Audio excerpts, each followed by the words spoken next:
The next film we'll touch on, what we had in the rundown, is That'll be the longest review today, I yeah, think. that's That's the the most one. interesting to talk We can about. just skip by a few of these, but Causeway came out yesterday. Me and Tyler watched it. Cam, you watched. George, did you end up watching it? No, I didn't watch George, it. I'm sure you would like this. So Okay. it basically is a A24 drama. So Jennifer Lawrence is the star, and she's great in it. I found it a lot more human and down to earth than a lot of roles. Brian Tyree Henry who played, was he Lemon in Bullet Train? Mhm. I get confused. Yeah, he's also in it as well. It basically follows Jennifer Lawrence, who is a U.S. soldier. She suffers a traumatic brain injury whilst on tour in Afghanistan. Struggles to adjust back to life back in New Orleans, and she's got home traumas as well. But I just thought this was just a slow burn study on trauma, hope, friendship. Jennifer Lawrence is really good. It offers like conflict, comfort, hope. I really enjoyed this film. Tyler, I know you didn't like it as much as me, but you went to see it first and you quite liked it. Is that right saying? Yeah, I gave it a 6.8 out of 10. And for me, I think it's good that this is a streaming movie because I wouldn't say this is one I would tell people to go buy a ticket at a theater to go see this movie because it is just such a classic A24 film. It's just incredibly human. It's a drama with great performances. For like, I know Seth, you said you teared up in this one. It didn't. Nothing blew I me tear up away. at every film, Tyler. It doesn't mean Fair. anything. But I feel like Oh, yeah. this to me was just like the textbook definition of a good movie. Like I feel like no one can watch Causeway and be like, this movie stunk. But I don't think anyone's gonna watch it and say this is a 5 out of 5 star movie. Jennifer Lawrence though, I would give her an Oscar nomination for Best Actress for this one. I thought she absolutely crushed it. She has to go from someone who barely has any motor skills and can not remember anything and not talk at the beginning of the movie to slowly, as she goes through therapy, she's slowly regaining her ability to move and talk, and just being able to portray that was very masterful.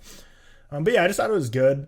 There's one, yeah. So like the only thing I guess I have to say, which none of this is spoilers, it's kind of like a movie you can't really spoil. There's not really like a spoiler plot, but No, not really. the kind of main theme I got from this movie, like what I like took away from it, was like people finding solace in bad situations to get away from even worse situations. Because she's like the whole movie, like I need to get back to Afghanistan. I need to get back because she didn't like her home life wasn't great. And then her brother, we find out he's in a bad situation to get away from an even worse situation. And then obviously Brian Tyree Henry is also in a bad situation. But yeah, that's just kind of what I got out of it. It's just kind of interesting because you never really think about that. People in bad situations, you're like, why are they in that shitty situation? You're like, well, maybe they're out of like that shitty situation is their ticket out of like a very shitty situation. But that's really all I have to say. I thought it was good. I gave it a 6.8 out of 10. That scene with the brother, I thought was great. Mm-hmm. The scene with the brother was really good.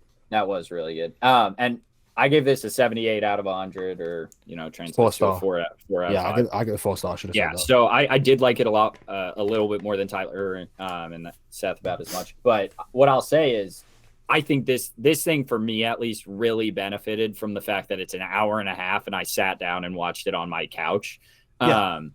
Tyler, this was your second watch on like a 3-run movie day. I completely understand. This movie's not going to capture you if it's your second, third, fourth watch of the day. It's very nice that it's on streaming and it's only an hour and a half. That's all you need for this kind of story. I think when you have this kind of story and you push it into 2.5 hours, like that's when you really struggle. It's like Jennifer the good nurse for me. Yeah, like the good nurse. I agree with that actually. But yeah, it's literally just I almost wish they dove into Jennifer Lawrence's rehab a little bit more of like, because they spend about 10-15 minutes on her like actually coming back from war, being like slightly paralyzed, having like obviously head trauma. So they spend about 10 minutes on that, and then all of a sudden she's back at home. She's like been through this recovery, and now it's how she can like go back into the world. Obviously, meeting Brian Tyree Henry. Also, Seth, you didn't mention it. He's from Eternals as well. Come on, I haven't seen Eternals. I know. I'm not there yet. I know. I didn't know he was in that actually. Yep. I need to see him in more things. Fastos. Has he got a big part, or is it like quite a? It's one of the Eternals. Is he okay. About as big of a part as the others? Maybe a little more. He was in Into the Spider-Verse. Yeah, I think he's the dad. He was in Joker as well. When's he in Joker? He's the guy who lives near him or something. There's one guy who dies, isn't it? And then he's like with him or something like that. I can't remember, but I want to see more of Brian Tyree. Oh no, Henry, sorry, though. he was a clerk. He's really great. He's awesome yes. in all of those things you just mentioned. I don't know about Joker. Can't remember that one. is he the dad in? Yeah, I think he is in Spider-Verse. Whatever. But yeah, it's not going to blow you away other than Jennifer Lawrence's performance, and that's only for people that like care about that kind of stuff. You know, I think if I watched this with my wife, she wouldn't really care about her performance necessarily, but she might be moved by the emotion in this story. So it's one of those things where I think, you know, if you're a big fan of seeing someone's great performance, you'll have some respect for this movie, at least a little bit, just in what she was able to do. I also think a lot of people would probably like this more than us if they had a personal connection to one of the traumas that she experienced, because it's one of those where there is so many things in this that are very common occurrences for a lot of people, where if they watched it, you know, they might think, okay, I connected with this in a way. I'm trying to find hope off this film, if that makes sense. So I think it depends on your kind of life experience as well, if you're going to like this. But we won't touch on that one too long.